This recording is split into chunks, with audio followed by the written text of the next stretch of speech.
అందరికీ నమస్కారం. నేను శిరీష. ఈరోజు మనతో పాటు ఉన్నారు ప్రముఖ ఆధ్యాత్మికవేత్త, జ్యోతిష్య పండితులు డాక్టర్ రవిశంకర్ శర్మ గారు. గురుగారితో మాట్లాడతాం. గురుగారు నమస్కారం. నమస్తే అండి. గురుగారు, ఈ 2026 నూతన సంవత్సరంలో ధనుసు రాశి వారికి ఎలా ఉండబోతుందంటారు? ఎలాంటి జాగ్రత్తలు తీసుకోవచ్చు అంటారు? ధనుసు రాశి వారికి ఈ సంవత్సరం సానుకూలమైనటువంటి ఫలితాలు గోచరిస్తూ ఉన్నాయి. గురువు సప్తమంలో సంచారం చేస్తున్నాడు. ఇది యోగకారకమైనటువంటి ఫలితాలు ఎక్కువగా ఇస్తుంది. వైవాహిక జీవితంలో కొంచెం ప్రశాంతంగా ఉంటుంది. అదేవిధంగా ఆరోగ్యపరంగా కూడా అనుకూలమైనటువంటి ఫలితాలు పొందగలుగుతారు. ఈ రాశిలో ఉండేటువంటి వారికి ఉద్యోగపరంగా అనుకూలమైనటువంటి ఫలితాలు పొందగలుగుతారు. ఖర్చు పెట్టేటువంటి డబ్బు బయట వారికి అనవసరమైనటువంటి ఖర్చుగా కనిపించినప్పటికీ కూడా అది కుటుంబానికి పెట్టేటువంటి ఖర్చుగానే ఉంటుంది. అంటే సద్వయంగానే ఉంటుందన్నమాట. అంటే వ్యయం డబ్బు వేస్ట్గా ఖర్చు పెట్టే డబ్బు ఉంటుంది. అదేవిధంగా దుబారా ఖర్చు కూడా ఉంటుంది. కొన్న వస్తువే కొంటాం ఇలా కాకుండా ఖర్చు పెట్టేటువంటి డబ్బు కరెక్ట్గా యూస్ఫుల్ ఖర్చుగానే ఉంటుంది. ఈ రాశిలో ఉండేటువంటి వారికి అనుకూలమైనటువంటి స్థానంలో ఉన్నటువంటి రాహు యోగకారకమైనటువంటి ఫలితాలు వస్తాడు. యాక్చువల్గా కొన్ని కష్టసాధ్యమైనటువంటి సిచ్యువేషన్స్ ఉన్నప్పటికీ కూడా, ఎందుకంటే అర్ధాష్టమ శని ప్రభావం అనేది రాశిలో ఉండేటువంటి వారికి ఉద్యోగపరంగా కొంచెం స్ట్రెస్ అనేది ఇస్తుంది. స్ట్రెస్ ఉన్నప్పటికీ కూడా ఆ స్ట్రెస్ని ఏదో విధంగా క్లియర్ చేసుకొని ముందుకు వెళ్ళగలిగేటువంటి కొన్ని నైపుణ్యాన్ని కలిగి ఉంటారు ఈ రాశిలో ఉండేటువంటి వారు. ముఖ్యంగా కాళ్ళకి కీళ్ళకి మోకాళ్ళకి నొప్పులు అనేది వయోవృద్ధులని వెంటాడుతూ ఉంటాయి. అదేవిధంగా జుట్టు రాలిపోవటం అనేటువంటి ఒక సమస్య అనేది, బాడీలో హీట్ పెరగటం అనేటువంటి ఒక కొంచెం ప్రాబ్లమాటిక్ సిచ్యువేషన్స్ ఉన్నప్పటికీ కూడా హెల్త్ పరంగా రికవరీ అనేది కూడా అదే విధంగా ఉంటూ ఉంటుంది. ఎందుకంటే గురువు యొక్క పూర్తి దృష్టి జన్మరాశి మీద ఉంటుంది. ఈ పూర్ణ దృష్టి అనేది యోగాన్ని ఇవ్వగలుగుతుంది. ఈ రాశిలో ఉండేటువంటి వారికి ఫస్ట్ హాఫ్ అనేది చాలా అనుకూలమైనటువంటి ఫలితాన్ని ఇవ్వగలుగుతుంది. మెయిన్గా విద్యార్థులకి విద్యా సంబంధితమైన విషయాల్లో అనుకూలంగా ఉండేటువంటి ఒక పరిస్థితి. దాంతోపాటు విద్యలో విజయాన్ని సాధించగలుగుతారు. మెయిన్ కాన్సన్ట్రేట్ చేయగలుగుతారు. చదువుకునేటువంటి దాని మీద పూర్తిగా కాన్సన్ట్రేట్ చేసేటువంటి ఒక పరిస్థితి ఉంటుంది. రాశిలో ఉండేటువంటి వారు మెయిన్గా కొన్ని బిజినెస్లు, మెయిన్గా లైక్ ఫుడ్ రిలేటెడ్ బిజినెస్లో కానీ, స్కూల్స్ రిలేటెడ్ బిజినెస్లో కానీ, బంగారం వ్యాపారం చేసేటువంటి వారు కానీ వీరందరూ కూడా రాణించగలుగుతారు. అదేవిధంగా వచ్చినప్పటికీ రాశిలో ఉండేటువంటి వారికి వివాహ ప్రయత్నాలకు కూడా జూన్ వరకు చాలా అనుకూలమైనటువంటి సమయంగానే చెప్పచ్చు. ఈ రాశిలో ఉండేటువంటి వారికి మెయిన్గా కాషియస్గా ఉండాల్సిందే. జూన్ 2 నుంచి గురువు అష్టమంలోకి సంచారం చేయబోతున్నాడు. ఆ టైం నుంచి జాగ్రత్త అనేది ఎక్కువగా తీసుకోవాలి. మెయిన్గా వచ్చినప్పటికీ ఎప్పుడైతే గురువు యొక్క మార్పు అష్టమంలోకి ఉచ్చ స్థానంలోకి వెళ్తాడో హెల్త్ పరంగా కొంచెం జాగ్రత్తలు అనేవి తీసుకోవాలి. ఫ్యామిలీ పరంగా కొంచెం గ్రోత్ అనేది ఉంటుంది. కానీ అంత కన్సర్న్ తీసుకోవాల్సిన భయపడాల్సినటువంటి అవసరం అయితే లేదు. ఎందుకంటే స్టిల్ ఏంటంటే తృతీయంలో రాహు బలమైనటువంటి స్థానంలో ఉన్నాడు కాబట్టి కొంచెం అనుకూలత అనేది ఉంటుంది. ధైర్యం సాహస లక్ష్మి అని అంటారు. అంటే లక్ష్మిని పొందాలంటే మెయిన్గా కావాల్సిన ధైర్యం కావాలి. ధైర్యంతో ఉన్నప్పుడు ఎంత కష్టం వచ్చినప్పటికీ కూడా మిగతావన్నీ పరిస్థితులు దానంతట అవే సాల్వ్ అవుతూ ఉంటాయి అన్నమాట. ఆ ధైర్యాన్ని కోల్పోకుండా ఉన్నంత వరకు జీవితం అనేది ప్రశాంతంగా ఉంటుంది. సో డిసెంబర్ 5 వరకు కూడా వచ్చినప్పటికీ రాహు కేతువులో ఎటువంటి మార్పు లేదు. సో కాబట్టి ఈ సంవత్సరం వరకు కూడా ఆ యొక్క ధైర్యంతోనే, మొండి ధైర్యం ఏదైతే ఉంటో 10 మంది మొండి ధైర్యం అనుకోవచ్చు, కాకపోతే అంత భయపడాల్సినటువంటి అవసరం అయితే లేదు. పరిస్థితులు అన్నీ చక్కబడుతూ ఉంటాయి. రాజకీయంగా కూడా ఒక మార్పు రావడానికి గల కారకంగా ఉంటుంది. అనుకున్న దానికన్నా కూడా మంచి పదవి పొందడానికి కూడా ఒక మంచి సౌలభ్యం ఇచ్చేటువంటి పరిస్థితులు కూడా కలిసి వస్తాయి. మెయిన్గా బ్రదర్స్ సిస్టర్స్తో కూడా కొంచెం రిలేషన్ ర్యాప్ ఓవర్ పెరుగుతుంది. మరియు అదేవిధంగా ఈ రాశిలో ఉండేటువంటి వారికి రాజకీయంగా, రియల్ ఎస్టేట్ పరంగా కూడా అనుకూలత పెరగడానికి గల కారకంగా కూడా ఉంటుంది ఈ సంవత్సరం. ఓవరాల్గా వచ్చినప్పటికీ ఈ సంవత్సరం ఈ రాశిలో ఉండేటువంటి వారికి అనుకూలమైనటువంటి ఫలితాలు కానీ గోచరిస్తూ ఉన్నది. స్టేషనరీ షాప్స్లో బిజినెస్ కూడా 3 పువ్వులు 6 కాయలుగానే ఉంటుంది. జూన్ తర్వాత నుండి ఈ రాశిలో ఉండేటువంటి వారికి కొంచెం ప్రాబ్లమాటిక్ కండిషన్స్ ఏర్పడుతున్నట్టుగా అనిపించవచ్చు. విద్యార్థులు మెయిన్గా కాన్సన్ట్రేట్ చేయాలి. విద్యా సంస్థల్లో పనిచేస్తున్నటువంటి వారు కూడా వస్తున్నటువంటి లాభాలని, ఖర్చుని బ్యాలెన్స్ చేసే విధంగా కొన్ని నిర్ణయాలు అనేవి తీసుకుంటే అనుకూలంగా ఉంటుంది. గురుగారు, ముఖ్యంగా ఈ ధనుసు రాశి అయిన విద్యార్థులకు ఎలా ఉండబోతుందంటారు?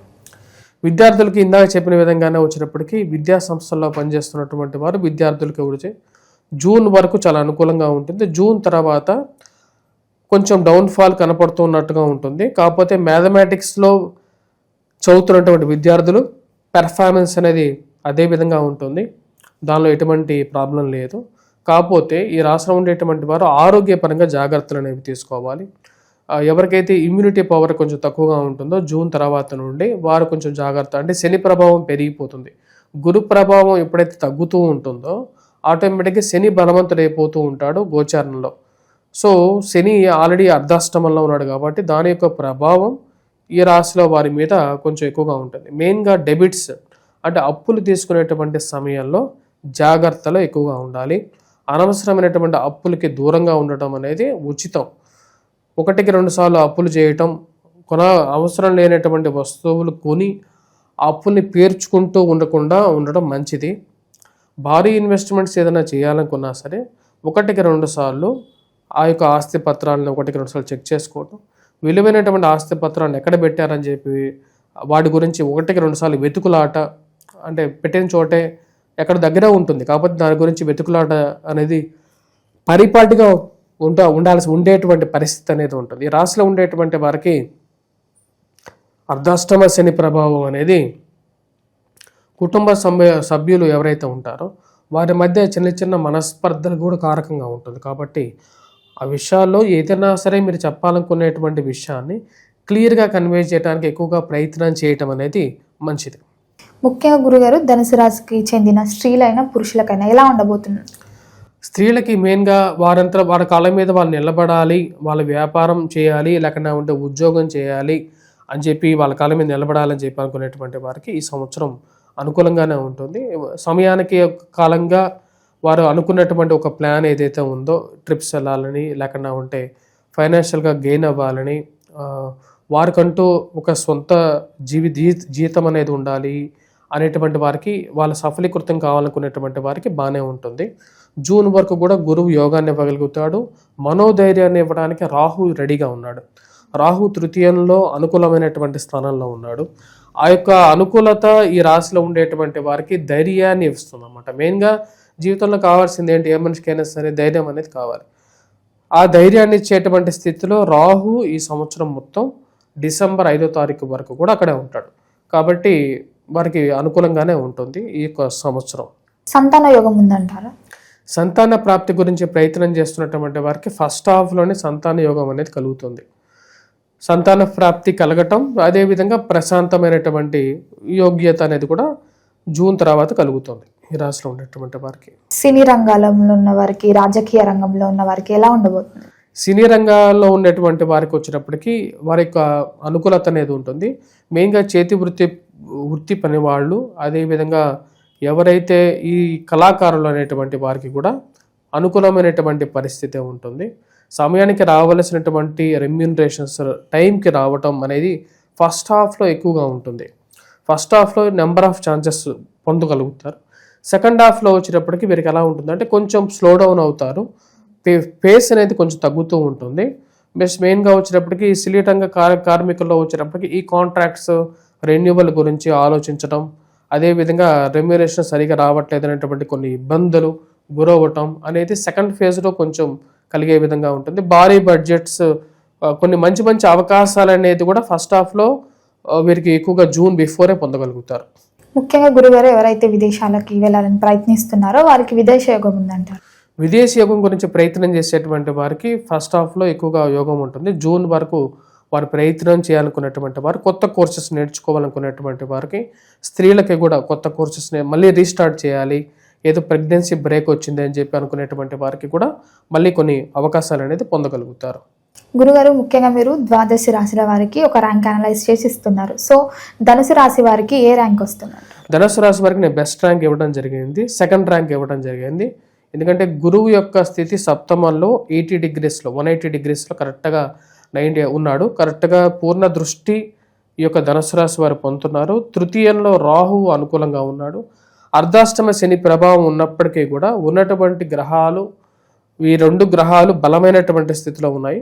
నేను ఇచ్చింది డిసెంబర్ వరకు కాబట్టి, జనవరి వరకు, డిసెంబర్ 31 వరకు కాబట్టి బెస్ట్ పొజిషన్స్లో ఉన్నటువంటి గ్రహాలు పూర్తి అనుకూలమైనటువంటి ఫలితాన్ని ఇవ్వగలుగుతున్నాయి. గురుగారు ఓవరాల్గా ఈ 2026లో వీళ్ళు ఏ దైవాన్ని పూజించమంటారు, ఎలాంటి పరిహారాలు చేయాల్సి? ఈ రాశిలో ఉండేటువంటి వారు మెయిన్గా పూజించాల్సింది శని ఫస్ట్. అంటే వెంకటేశ్వర స్వామిని ఆల్టర్నేటివ్గా శనిని డైరెక్ట్గా పూజించలేనటువంటి వారు వెంకటేశ్వర స్వామిని పూజించాలి.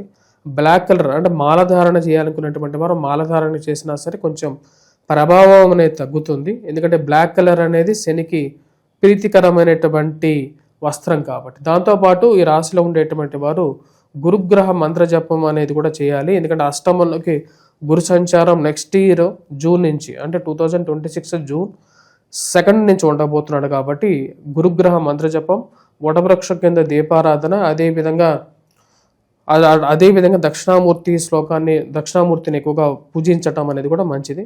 వాటితో పాటు శని ముందు దీపారాధన కంపల్సరీగా చేయాలి ఈ రాశిలో ఉండేటువంటి వారు. అదేవిధంగా శనికి తైలాభిషేకం చేయటం, వీలైతే శనిగ్రహానికి హోమాన్ని చేయించుకోవటం అనేది మంచిది. ఈ సంవత్సరం ఈ రాశిలో ఉండేటువంటి వారు ధరించాల్సినటువంటి రత్నం వచ్చేటప్పటికి కాకి నీలాన్ని ధరించడం అనేది మంచిది. దాంతోపాటు గోమేధికాన్ని కూడా ధరించవచ్చు. కాకపోతే కాకి నీలం ధరించినటువంటి వారు గోమేధికాన్ని ధరించాల్సినటువంటి అవసరం అయితే లేదు. డిసెంబర్లో 5వ తారీఖున తర్వాత గోమేధికాన్ని మార్చాలనుకుంటే మార్చుకోవచ్చు. కాకపోతే కాకి నీలం సరిపోతుంది. అది కూడా ధరించడం లేనటువంటి ఆర్థిక పరిస్థితి సరిపోకపోతే సిల్వర్ రింగ్ని మధ్య వేలికి పెట్టుకున్నట్లయితే సరిపోతుంది. ఈ రాశిలో ఉండేటువంటి వారు మెయిన్గా వెంకటేశ్వర స్వామిని సంవత్సరం మొత్తం పూజించవచ్చు. ఈ రాశిలో ఉండేటువంటి వారు జూన్ 8 నుంచి మటుకు కంపల్సరీగా వటవృక్షం కింద దీపారాధన చేయటం, వీలైనప్పుడు గురువారం పూట అట్లీస్ట్ చేయగలిగితే మంచిది. గురుగారు, ఓవరాల్గా 2026లో ధనుసు రాశి వారికి ఎలా ఉండబోతుంది, ఎలాంటి జాగ్రత్తలు తీసుకోవాలి, ఏ దైవాన్ని పూజించాలో తెలియజేసినందుకు ధన్యవాదాలు.